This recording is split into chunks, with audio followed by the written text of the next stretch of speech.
Vous êtes en compagnie de Radio Taïwan International.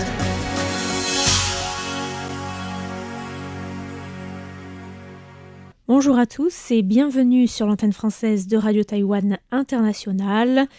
Vous écoutez tout de suite, on en parle à Taïwan.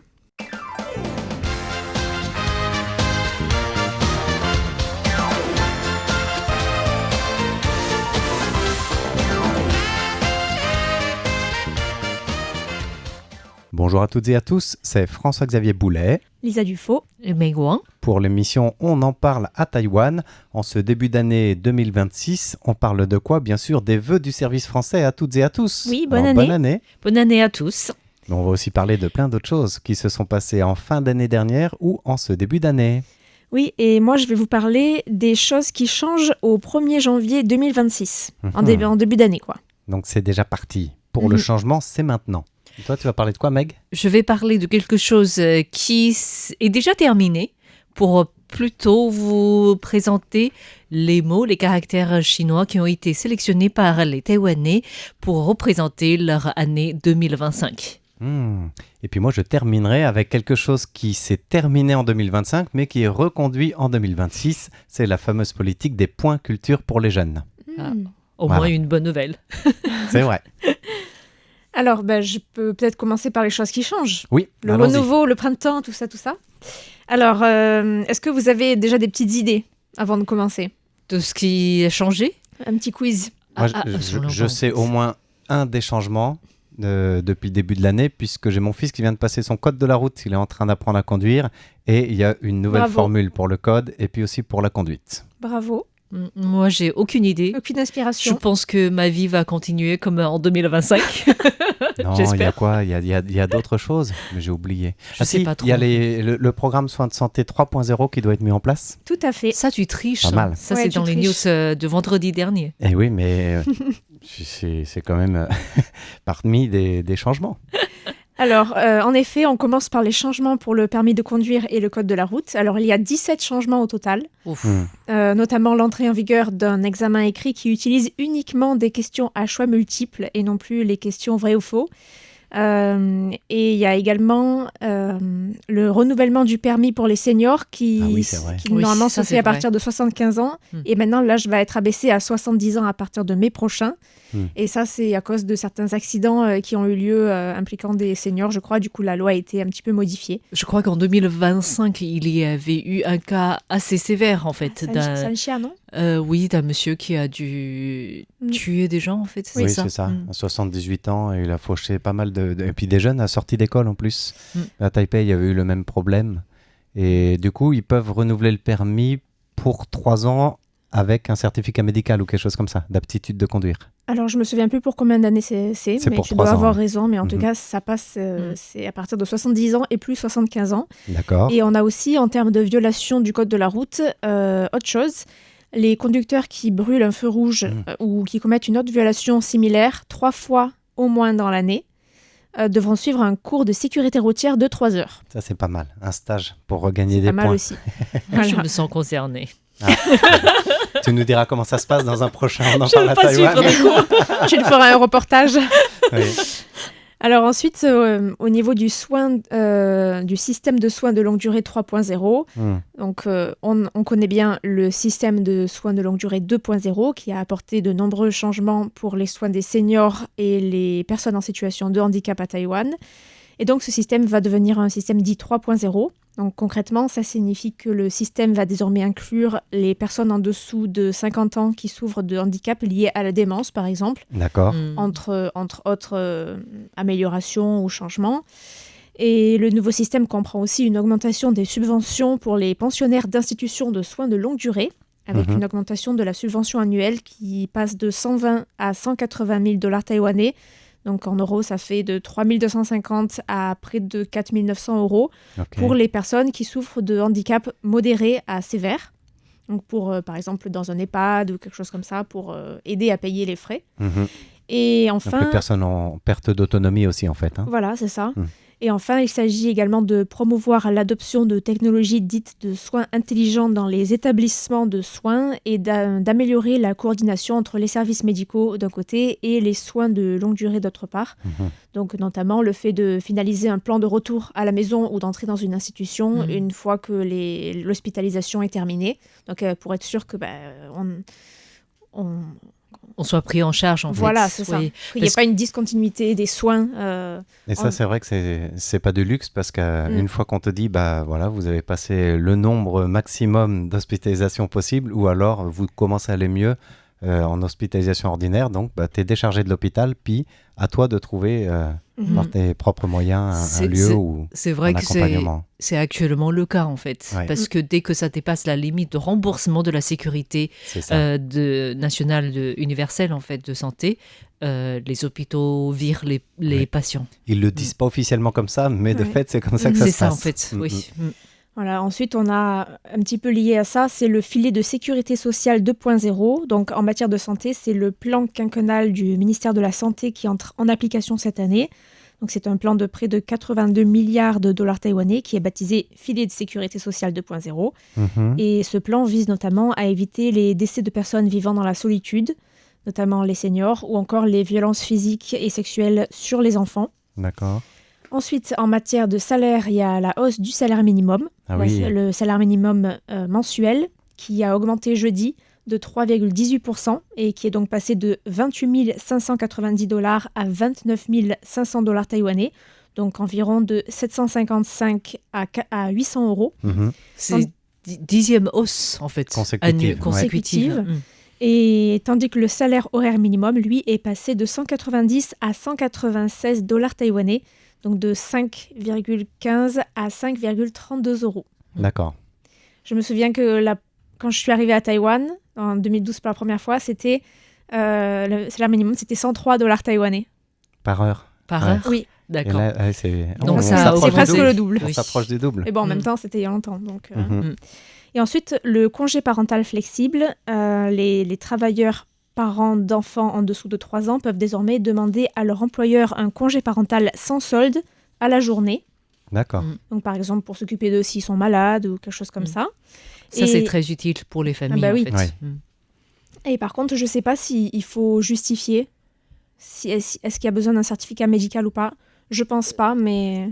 pas forcément, en fait, parce qu'en général, on ne demande pas un certificat médical. Oui, c'est ça. Si l'enfant il a juste mal à la tête ou mal au ventre, on va pas forcément chez le médecin. Donc, mais en tout cas, oui, c'est vraiment très pratique de ne pas avoir à demander en avance. Et surtout, parce qu'on ne peut pas prévoir quand on est malade. Ça, c'est sûr. Et surtout, maintenant, les établissements scolaires ont tendance de virer des élèves dès qu'ils ont la fièvre. Oui. Je crois qu'on a tous même reçu des appels...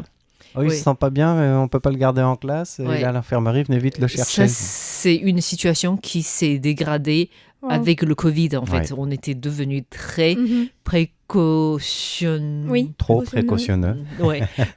Vis-à-vis de la fièvre, en fait.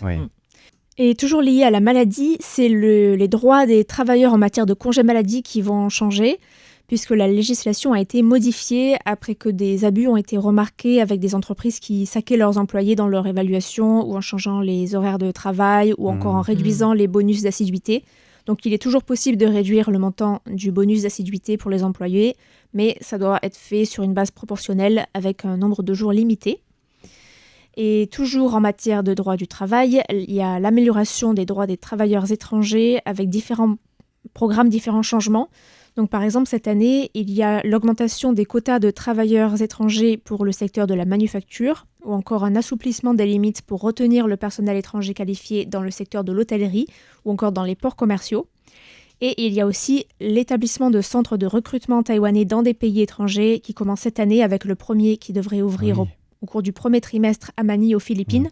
Et donc ça, c'est une réforme vraiment importante pour ce système de recrutement des travailleurs étrangers d'Asie du Sud-Est, dont l'économie taïwanaise dépend beaucoup, mais qui fait encore actuellement l'objet de beaucoup de critiques, puisque ces agences intermédiaires, souvent, ont des pratiques pas tout à fait... pas très humainement... Voilà. respectueuses. Recommandables. Voilà. Donc, ça, c'est un changement important. Et ensuite, on a la reprise conditionnelle de l'utilisation des restes alimentaires dans l'alimentation des porcs dans les élevages. puisqu'il y a eu des nouveaux cas de peste porcine africaine à Taichung en octobre, et que Taïwan avait interdit l'utilisation de ces restes alimentaires pour nourrir les porcs dans les élevages. Et donc l'utilisation de ces restes est de nouveau autorisée sous condition, c'est-à-dire que seules les fermes qui sont équipées pour cuire à la vapeur et mesurer la température de ces restes alimentaires vont pouvoir utiliser ces restes pour nourrir leurs porcs. Il me semble que les restes, il faut que ce soit uniquement issus des collectivités locales ou de secteurs de l'hôtellerie, c'est-à-dire là où on peut retracer l'origine de l'alimentation. Donc les restes des particuliers, par exemple, d'accord, qui sont jetés à la poubelle dans les quartiers. Non. En tout cas, l'objectif sur le long terme de Taïwan, c'est d'arrêter d'utiliser ces restes de table pour l'agriculture, pour éviter justement des problèmes de contamination. Et le long terme, c'est juste une année, donc c'est 2027, normalement c'est tout fini. Ouais, donc... mais plusieurs gouvernements municipaux notamment Taichung, essaient de dire, ce serait bien qu'on arrête tout simplement pour pas qu'il y ait de nouveaux cas, quoi, parce qu'à chaque fois, c'est... Oui. Et on peut imaginer le problème très conséquent de Taïwan de devoir traiter tous ces restes de table. Ça, c'est un problème futur qui va se poser, en fait. Oui. On va faire des amendements à la loi anti-gaspillage et ce sera très bien. Pas tout le monde consomme moins, tout le monde mange moins, on aura moins de restes de table. Exactement. On a également le puçage obligatoire des chats de compagnie. C'est une obligation qui est entrée en vigueur il y a 1 an, mais la loi avait accordé un délai d'1 an pour donner le temps aux propriétaires de chats de se conformer à la loi et d'aller pucer leurs chats. Et on rappelle que cette loi vise à responsabiliser davantage les propriétaires de chats et à empêcher les abandons, mais aussi à empêcher les élevages illégaux et les pratiques de maltraitance qui vont avec.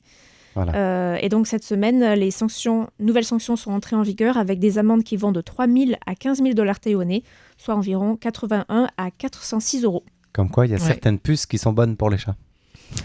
Oui. C'est made in Taiwan. Et il y a aussi des nouvelles mesures et des nouvelles politiques qui concernent des villes en particulier. Donc, je ne vais pas toutes les faire, mais on peut commencer par Taipei, puisque depuis hier, les usagers du bus et du métro à Taipei et dans le Nouveau Taipei peuvent désormais utiliser un code QR pour payer les trajets. Donc, 5 plateformes de paiement sont homologuées. Easy Wallet, iPass Money, iCash Pay, Jiko Pay et PX Pay Plus. Donc, c'est une application du téléphone qui paye directement le... OK. Voilà, et ce, tout en pouvant cumuler les trajets et bénéficier des réductions pour les trajets fréquents, comme avec la EasyCard. D'accord. Donc, ce sera encore plus pratique. Alors, à Taichung, le gouvernement de la municipalité lance un programme de soutien des familles avec enfants, avec des subventions pour les nouveau-nés qui sont payés en une seule fois lors de la naissance. Donc, on est à 20 000 $ taïwanais, donc 542 € pour le premier et pour le deuxième enfant aussi. Et on passe ensuite à 30 000 et 40 000 $ taïwanais pour les troisième et quatrième enfants, soit respectivement 814 et 1085 €. Et ça continue pour les familles encore plus nombreuses, mais autant vous dire qu'à Taïwan, c'est plutôt rare. Et également ce mois-ci, entre en vigueur un programme de subvention du lait pour les élèves de primaire qui pourront aller acheter du lait frais 1 fois par semaine au magasin de proximité en montrant leur carte d'élève. D'accord. Toujours à Taichung. À Taichung. D'accord. C'est peut-être... nouveau à Taichung. C'est peut-être nouveau à Taichung, oui. Ouais, parce que ça existait déjà. D'accord. Et dans le Nouveau Taipei, il y a aussi des subventions pour les nouveau-nés. On ne va pas revenir là-dessus. Mais il y a aussi des subventions pour les places dans les columbariums, pour les familles à faible à moyen revenu, puisque ça coûte cher. Tout à fait. Comment on dit, ça faisait partie des enrichissements fonciers, en fait. Et ensuite, à Keelung, la ville met en place plusieurs mesures et notamment une subvention de 3 500 $ taïwanais, donc 95 €, pour installer des caméras de surveillance dans les quartiers et aussi pour financer des bons d'achat pour les achats liés aux soins des enfants. Et enfin, il y a une augmentation cette année du montant de l'amende liée au dépôt sauvage d'ordures, toujours à Keelung, ainsi que l'attribution de 80% de l'amende, du montant de l'amende, aux dénonciateurs, aux délateurs. Vive la délation. Voilà. Donc, c'est pas mal de changements pour cette année. Voilà. Alors, du coup, on va continuer sur 2025. Voilà. Parce que si 2026 a des nouveaux changements, il y aura sans doute un nouveau terme pour résumer cette année 2026. Mais ça, on le verra dans 12 mois. Il faut espérer parce que le mot de l'année choisi par les Taïwanais n'a jamais été très positif. Je ne sais pas si c'est la situation dans le monde, mais les Taïwanais sont plutôt pessimistes. Oh, il y a déjà eu espoir ou amour il y a très très longtemps. Il y a très très longtemps. En tout cas, en décembre, le journal UDN qui organise depuis 2008 le choix du caractère de l'année a rendu public le choix des Taïwanais de cette année qui a attiré un vote de plus de 78 000 Et c'est plus personnes, que d'habitude, en fait. non? C'est plus que d'habitude. En tout cas, le déroulement de ce choix, c'est que d'abord, l'UDN invite 60 experts ou alors des célébrités ou des personnes qui ont certaines positions au sein de la société pour proposer leurs mots qui représentent l'année. D'accord. Et par la suite, tous les Taïwanais sont invités à choisir parmi ces 60 mots, les mots qui leur conviennent le mieux. D'accord. Et est-ce que vous savez le mot qui représente Taïwan, qui a marqué l'esprit des Taïwanais en 2025? Je crois que j'ai vu passer Luan, c'est ça? Non. Loin, c'est en le Chine, désordre. J'ai voté peut-être en pour ce Chine, mot-là, ça. du coup je suis content parce que je fais partie de ceux qui ont participé. T'as et vraiment qui a eu participé sur le meilleur- site? Oui, Ah, tous les ans je le fais depuis que je traduis la news d'ailleurs pour RTI. Ah, ok. L'année dernière j'étais pas dans le premier choix, mais cette fois-ci j'ai vraiment noté. Et c'est ton Oui. mot qui a été choisi?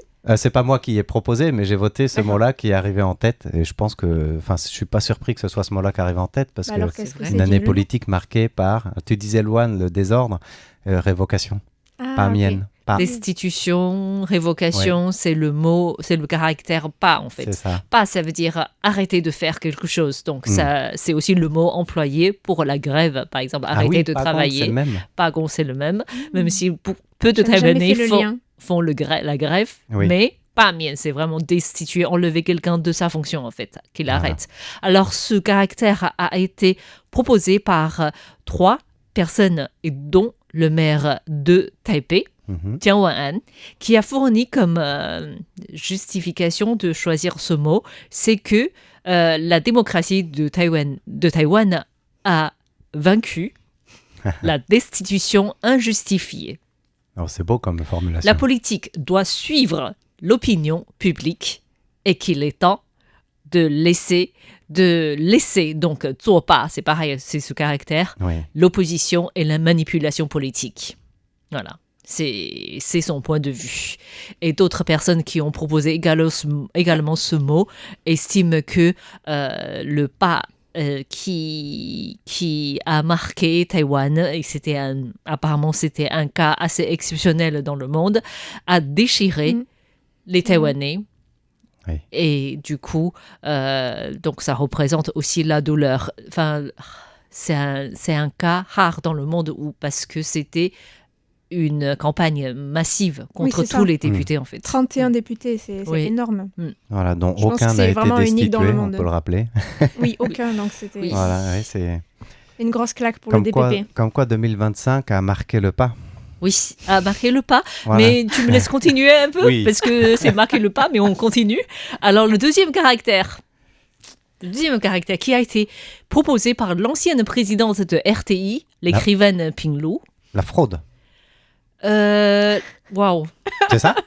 parce que tu as voté aussi. Non, mais j'ai vu plusieurs mots passer. Je Ah, me t'es dis soit vraiment fraude, soit désinformation. Soit... Le Taïwanais le plus représentatif. Tu as Si je connais bien la suivi, présidente de RTI, qui sait. t'as subi la destitution, tu as aussi subi la fraude et l'escroquerie, c'est ça? Ouais, ouais. En fait, l'écrivaine Ping Lu a dit que c'est dommage que l'escroquerie ou la fraude est devenue le quotidien des Taïwanais avec des pertes financières, des valeurs historiques. Et qu'ils ont d'ailleurs renouvelé toutes les méthodes d'escroquerie. Ça passe donc de téléphone aux réseaux sociaux, par d'autres moyens de communication, et qu'on arrive à une période où il est vraiment difficile de faire la distinction entre le vrai et le faux, en fait. Troisième, je pense que c'est très important. Personnellement, c'est quelque chose qui me marque le plus. Hausse de salaire. Non. C'est quoi? Les accidents de la route. Non. Le troisième, c'est yen, c'est-à-dire inondation. Et on Ah. pense notamment aux plusieurs C'est vrai. ravages Il y a eu beaucoup de pluie et catastrophes. surtout aussi au débordement du lac du barrage Bataan qui a fait énormément de morts en un laps de temps très court avec 19 morts et la commune de Guangfu a quasiment été recouverte entièrement de la boue en fait. Et puis, oui, après, en dehors de ça, comme tu disais, avec les inondations, il y avait aussi les typhons à Tainan, Chiayi, qui ont pas mal trinqué aussi. Oui. Oui, et du coup, je disais qu'il y a rarement des mots choisis par les Taïwanais qui soient positifs. Et du coup, j'ai mené une recherche. Alors, il y a qu'en 2011, où c'était un caractère plutôt positif, c'est-à-dire zan. C'était lorsqu'on met une pouce. Le pouce levé, là, super. Oui, parce qu'apparemment, c'était en cette année-là. Le Facebook a commencé à être très généralisé et du coup, anzan, donc mettre une pouce, est devenu un mot qu'on utilise tellement courant dans la société que ça devient aussi quelque chose qui est utilisé hors des réseaux sociaux pour encourager quelqu'un ou quelqu'un qui a fait, pour faire du compliment en fait. Anzan, c'est liker en fait. Liker. Liker, mettre un pouce. Et c'est aussi l'année où la République de Chine célébrait son centenaire et c'était aussi le mot qui a été choisi pour utiliser dans le slogan du gouvernement. Voilà. Voilà. 100 ans de la République et toutes ses dents. C'était pas mal. Oui. Si on peut appeler ça avoir tous ses dents encore. Voilà, en tout cas, on espère qu'en 2026, il y aura un caractère plus positif qui résume l'année. Peut-être la paix, qui sait?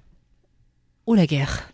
Non, moi je dirais la paix entre Chine, Ukraine, Russie, Taïwan, Israël. Enfin, il y a plein de lieux où il pourrait y avoir la paix, où on voudrait qu'il y ait la paix. On voudrait qu'il y ait la paix surtout. Voilà. Voilà, maintenant ton sujet. La paix, tu peux l'avoir au plus jeune âge à Taïwan en te plongeant dans la culture. Et c'est pas que de la science-fiction parce que ça peut être réel. Bon, la transition, elle est un peu tirée par les cheveux, là, franchement. Là, c'est de science-fiction, en fait. Voilà. Non, parce que je l'avais annoncé dans l'introduction, donc je pense que tout le monde m'a vu arriver avec mes gros sabots, là, du fin fond de Montberry, pour vous parler des points culture. Oui. Donc, vous savez ce qu'on appelle les points culture, on l'a déjà parlé plusieurs fois dans les journaux d'information, ici, puisque c'est une valeur de $1 200 taïwanais, l'équivalent de 34 € environ, que l'État subventionne par personne pour les jeunes. Pour les dépenses dans le domaine des arts et de la culture, ça a été mis en place en 2023 pour les... Peu après Covid, en fait. Oui, c'était pour les 18-20 ans et ça a été élargi en 2024 aux 16-22 ans. Et ça représente à chaque fois une grosse somme pour le gouvernement puisqu'on parle d'1,5 milliard de dollars taïwanais, c'est 40 millions d'euros environ annuels alloués pour ces dépenses-là, sachant que, vu que ça encourage à la consommation aussi dans les arts ou la culture, qu'à un cas, il y a une partie qui revient aussi au fonctionnement de l'État.